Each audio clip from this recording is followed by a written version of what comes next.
Bonjour à tous. Du coup, moi, je suis Camille Fargue, chargée de développement commercial chez Tranquillité. Et je vais vous présenter WAPT aujourd'hui. Faites votre pactage et prenez le chemin vers la cybersécurité.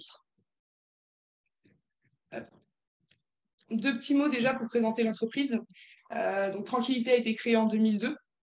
On a un métier historique qui était l'infogérance qu'on a aujourd'hui arrêté pour se concentrer sur l'intégration de Samba Active Directory, dont vous avez peut-être entendu parler il y a quelques mois, puisqu'on a fait une présentation à l'OCIR de la part de Denis Cardon pour présenter cette alternative méconnue à Microsoft Active Directory.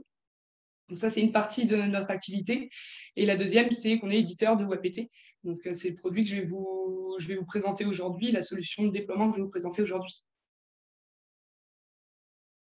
Donc qu'est-ce que WAPT pour commencer? Je pense qu'on est tous d'accord pour dire qu'un parc sécurisé et facile à exploiter, c'est avant tout un parc qui est homogène et à jour. Donc, je pense que c'est la base et ensuite on peut rajouter des briques de sécurité. Mais pour gérer cette partie-là, nous, on a créé WAPT, du coup, qui est un logiciel de déploiement pour Windows, Linux et Mac. Et donc, ça permet de déployer et de configurer des logiciels. Ça permet de déployer des configurations. Donc, les paquets WAPT, c'est les choses qu'on déploie sur les postes. Ils sont faits en Python. Et on peut déployer aussi des OS et des Windows Updates.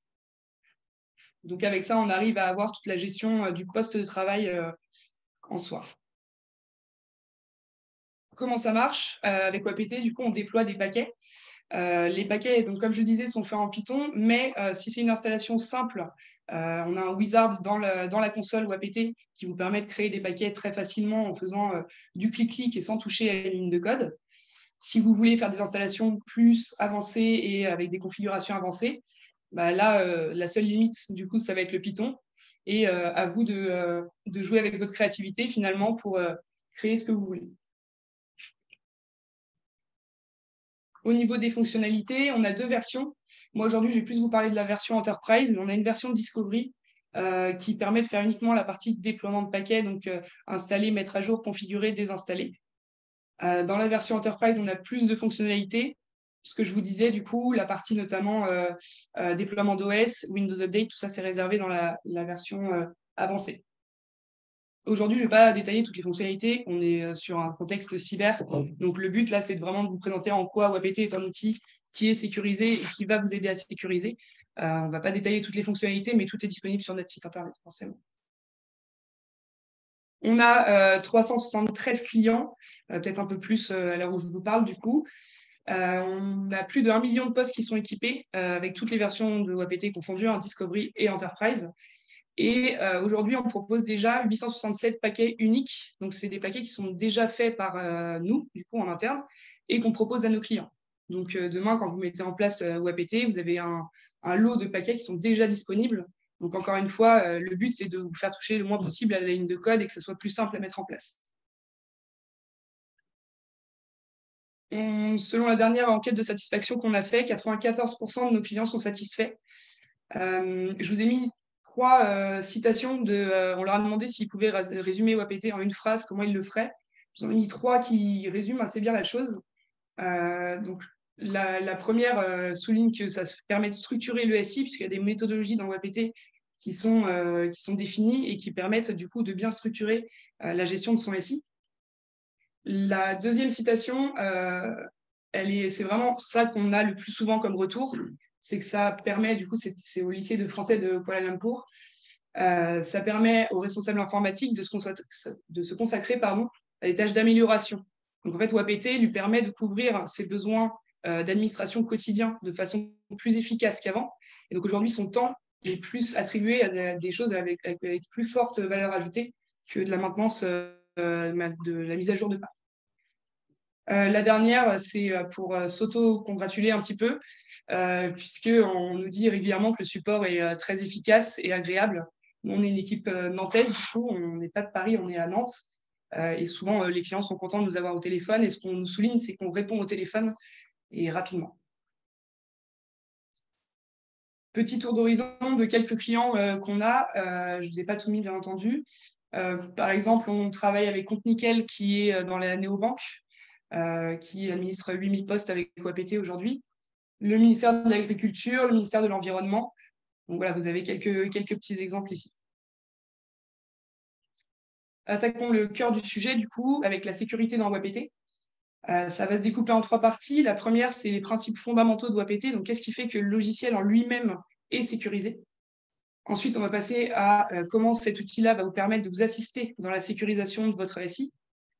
Et la dernière partie, ce sera sur tranquillité, puisqu'en tant que fournisseur, on se doit d'avoir des process qui sont sécurisés et de se tenir au courant un petit peu de ce qui se passe dans l'univers cyber. Les principes fondamentaux, un logiciel de déploiement se doit d'être sécurisé. Par essence, le logiciel de déploiement, il va avoir une grosse puissance finalement sur le parc. Donc, on est obligé en lui-même d'avoir un logiciel sécurisé pour pas devenir le prochain SolarWinds. Si vous avez entendu parler de cette histoire, SolarWinds était un logiciel de déploiement et malheureusement, ça a créé une faille de sécurité puisqu'il y avait des petits soucis au sein du logiciel. Donc, nous, on essaye de faire le plus attention possible sur cette partie-là. La première chose qui est très différenciatrice par rapport à d'autres solutions de déploiement, c'est le fonctionnement par PKI. Pardon. Dans WebAPT, tout est signé. Les paquets sont signés. Ça permet que donc les paquets sont développés sur la machine locale de l'administrateur. Une fois qu'il a fini son paquet, il le signe et ensuite il l'envoie sur son serveur. Le fait de signer le paquet, ça permet que dans le transport, il peut se passer n'importe quoi. Si le paquet a une tentative d'altération, par exemple, il ne sera pas déployé sur les machines puisqu'il a été modifié. La deuxième chose, c'est que les actions sont signées en elles-mêmes aussi. Donc ça permet de savoir qui a fait quoi, quand, où et comment. On peut avoir une traçabilité sur les déploiements sur le SI. Je vous ai mis un petit schéma du fonctionnement de la PKI, mais je pense que vous connaissez un petit peu ce fonctionnement-là. La deuxième chose, c'est que toutes les communications dans WebAPT sont faites par des protocoles sécurisés. Ça peut paraître anodin à préciser, mais ce n'est pas le cas de toutes les solutions, donc il faut le souligner quand même. La première connexion la plus importante, c'est celle qui est ici, qui va être entre le serveur et les agents. Donc pour préciser, au niveau de l'architecture, il faut avoir un serveur qui est installé au sein de l'organisation. Vous avez un agent qui doit être déployé sur chaque machine et vous avez une console qui vous permet de gérer les échanges entre les deux et puis d'avoir une remontée d'inventaire. On installe un agent sur les machines pour éviter d'avoir des ports ouverts en écoute sur les postes. Et en fait, c'est l'agent qui va initier la connexion avec le serveur. Donc, on fonctionne en pull et pas en push, en créant une WebSocket bidirectionnelle sécurisée. Et donc, c'est à travers cette WebSocket-là que les échanges de paquets vont se faire. Donc, ça, c'est la première chose. Ensuite, les remontées d'inventaire sont faites avec un protocole HTTPS, tout simplement. Donc, on reste dans les standards du web au niveau des échanges. Cette WebSocket-là, elle n'est pas obligatoire. Si vous avez un boîtier de rupture protocolaire, WebAPT est complètement compatible avec ce type d'infrastructure. Troisième chose, on a une authentification par certificat client. Donc, ces agents qui vont aller s'enregistrer sur le serveur pour que ça fonctionne, il faut sécuriser l'enregistrement. Cet enregistrement-là, il est sécurisé par une authentification par certificat client, ce qui permet, dans un contexte de télétravail, par exemple, de pouvoir mettre son serveur exposé sur Internet, puisque comme ça, on sait que n'importe quelle machine ne pourra pas aller s'enregistrer dessus. Donc, même dans un contexte de télétravail, ça fonctionne. Et je souligne en bas que le bien sensible dans le système, c'est avant tout la clé privée de l'administrateur. C'est-à-dire que si demain, quelqu'un a accès au serveur, s'il n'a pas la clé privée de l'administrateur, il ne pourra pas faire de déploiement. Donc, il pourra bien sûr accéder à ce qu'il y a sur le serveur, donc la donnée d'inventaire, qui peut être sensible selon l'organisation, si vous avez des mots de passe en clair dedans, si vous avez des clés de licence, par exemple. Mais ces données-là, vous pouvez aussi les chiffrer. Dans tous les cas, s'il n'y a pas cette clé privée, il ne pourra pas faire d'action. La dernière chose dans les principes fondamentaux, ça va être les ACL. On a mis en place les ACL dans WebAPT pour avoir, c'est dans le cadre où vous avez une équipe informatique avec plusieurs personnes dedans. Vous allez pouvoir gérer les droits des administrateurs du parc grâce aux ACL en disant par exemple qu'une personne peut avoir accès seulement à tel groupe de machines et pas à tel groupe de machines, ou alors peut voir uniquement tel groupe de machines mais agir que sur celle-ci, etc., etc. Donc là, on peut aller vraiment plus finement au-delà de ce système de certificat, plus finement aller gérer les droits des personnes qui sont administratrices du parc. Donc ça, c'est pour la partie principes fondamentaux. WebPT est aussi un assistant à la cybersécurité. En fait, dans WebPT, comme je vous le disais, le but, c'est quand même de maintenir à jour un parc, notamment au niveau des logiciels. Mais vu qu'on fait du déploiement, on peut déployer un petit peu ce qu'on veut. Les paquets étant faits en Python, tout ce que vous pouvez imaginer en Python peut être déployé sur les postes. Nous, ce qu'on essaye de faire avec WebPT, c'est d'avoir vraiment un parcours de cybersécurisation. Et déjà, pour sécuriser son parc, le B.A.B.A., c'est déjà de 1, savoir ce qu'il y a sur le parc. Donc ça, c'est la fonction d'inventaire qui existe dans WebPT déjà, où on a un inventaire complet du parc. De déployer des actions de sécurisation et de le maintenir à jour. Ça, c'est ce que je vous expliquais, c'est la base même de WebPT. Et puis de vérifier leur application sur la durée, parce qu'on peut déployer des actions de sécurité. Si derrière, on n'arrive pas à auditer et savoir si elles sont toujours présentes, on devra travailler un petit peu pour rien. Donc là, dans WebPT, on a intégré une fonction d'audit qui va aller vérifier à intervalles réguliers si la politique de sécurité est toujours en place sur le parc. Pour sécuriser son parc, il faut aussi inclure les utilisateurs dans sa politique de sécurité, dans sa stratégie. Le but, c'est que les utilisateurs soient le moins réfractaires possible, puisque, mine de rien, pour maintenir à jour, on a besoin d'eux, parce qu'il faut quand même de temps en temps éteindre le poste et puis suivre la politique de sécurité. Donc, ce qu'on a fait, c'est qu'on a essayé de trouver les meilleurs moyens de mettre à jour le parc. La première façon, et par défaut, la mise à jour se fait à l'extinction des ordinateurs. Donc, en fait, dans la journée, vous pouvez pousser vos mises à jour. Ce sera complètement transparent pour l'utilisateur. Et c'est seulement à l'extinction du poste où les mises à jour vont s'installer. Donc là, on ne le coupe pas dans son activité dans la journée. Si l'utilisateur n'éteint jamais son poste, chose qui peut arriver, c'est totalement mon cas d'ailleurs, pour tester la robustesse de WebPT en interne, on peut proposer les mises à jour. Donc, en pleine journée, dire, bon, tu n'as pas éteint ton poste, je te propose de mettre à jour ton ordinateur.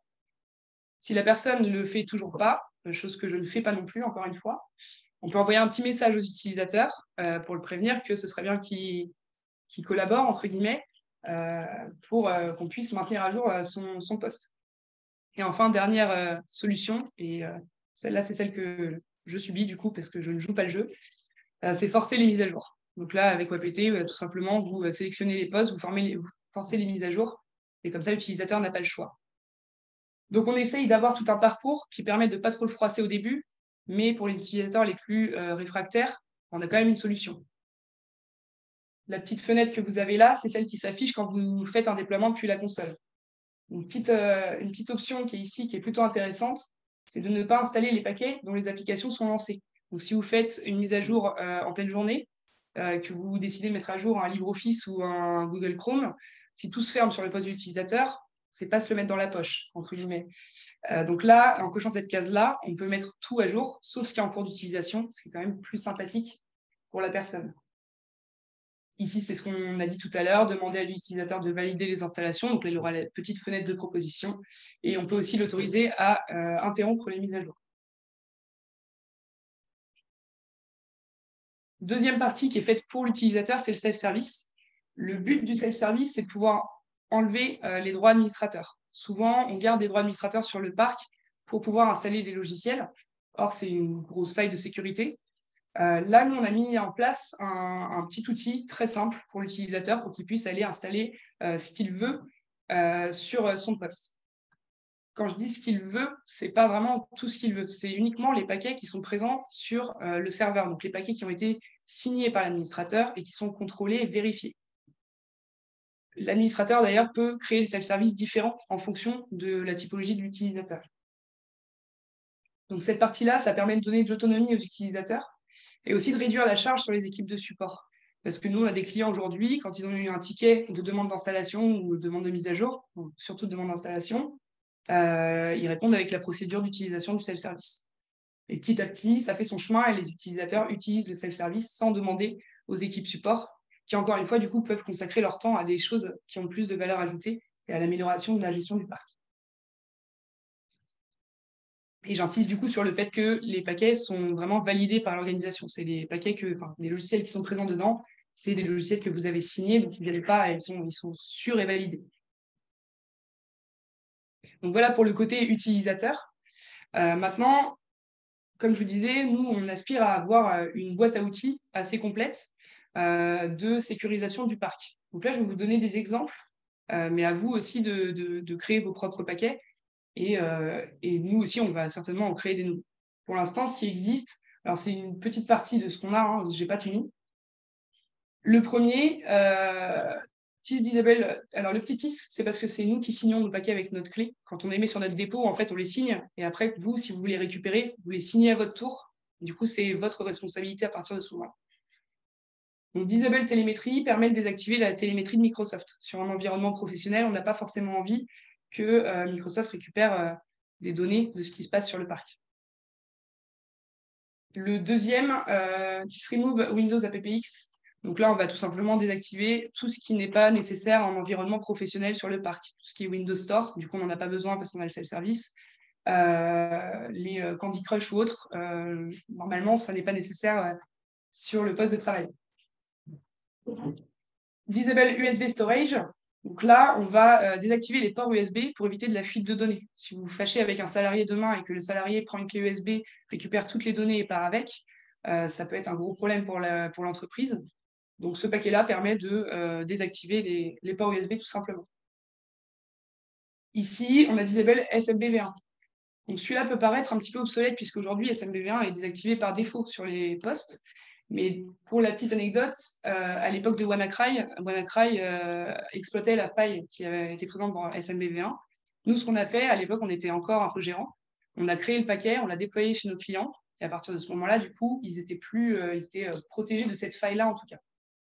Aujourd'hui, il est encore utile pour aller auditer, puisqu'on a dans chaque paquet une fonction d'audit, comme je vous le disais. Donc, on peut aller auditer si ce protocole-là est encore ouvert ou pas. Ici, on a TIS LAPS. Donc, LAPS, vous connaissez certainement. Juste pour rappel, c'est ce qui permet d'aller changer le mot de passe administrateur local des machines de façon régulière. Et dans la version originelle de Windows, ce mot de passe-là qu'on change, on va aller l'inscrire en clair dans l'Active Directory. Il y a deux problèmes à ça. L'inscrire en clair, bien entendu. Bon, après, si demain, vous faites honner votre Active Directory, vous aurez de plus gros problèmes, ça c'est sûr. Mais ça reste un petit peu problématique. La deuxième chose, c'est qu'il faut un Active Directory pour que ça fonctionne, puisque c'est inscrit dans l'Active Directory. WebPT n'a pas besoin d'un AD pour fonctionner. On peut avoir des postes qui sont en AD et des postes qui sont hors domaine. Donc, avec ce paquet-là, ce qu'on va faire, c'est exactement la même chose, c'est aller changer le mot de passe administrateur local à intervalles réguliers, mais on va l'écrire dans la console WebPT. Et comme je vous le disais, souvenez-vous, on a un système de PKI donc, qui permet finalement d'aller autoriser uniquement les personnes qui devraient avoir le droit d'aller voir ce mot de passe-là à le voir. Tout le monde ne peut pas aller voir le mot de passe dans la console. Donc là, c'est un gros changement par rapport à la partie LAPS de base. Et on a beaucoup de clients qui ont des postes en AD, mais des postes aussi hors domaine, qui ont du mal à les gérer. Bah, avec WebPT, ils peuvent les gérer aussi. On peut aussi avoir plusieurs domaines d'ailleurs dans la même console, c'est possible. Audit BitLocker permet d'aller vérifier si le poste est bien BitLocké, comme son nom l'indique. Et le dernier ici permet d'aller auditer les membres du groupe local admin sur la machine.